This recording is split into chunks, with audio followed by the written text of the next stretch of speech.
মকর সংক্রান্তি উপলক্ষে প্রথা মেনে পালিত হচ্ছে 500 বছরের প্রাচীন রুইয়ার আজমচণ্ডী মায়ের পুজো। এখন ওই পুজোতে উজ্জ্বল হিন্দু মুসলমান দুই সম্প্রদায়ের ভ্রাতৃত্বের ইতিহাস। কথিত বাণিজ্য করতে যাওয়ার সময় এক হিন্দু এক মুসলিম ব্যবসায়ী রুইয়ার সোনাই নদীর তীরে চণ্ডী ও আজান পাঠ করেছিলেন। তারপর থেকেই সেখানে পূজিতা হয়ে আসছেন মা আজমচণ্ডী।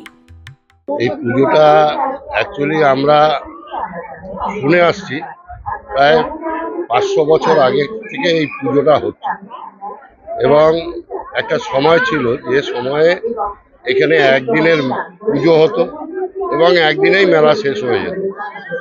এবং আমরা আমাদের যারা বয়স্ক লোকজন আছে তাদের থেকে যে গল্প শোনা, যে এখানে সোনাই নদী ছিল এবং সেই সোনাই নদী পথে দুই ব্যবসায়ী তারা নৌকা পথে ব্যবসা জন্যে তারা এখানে যাচ্ছিলেন।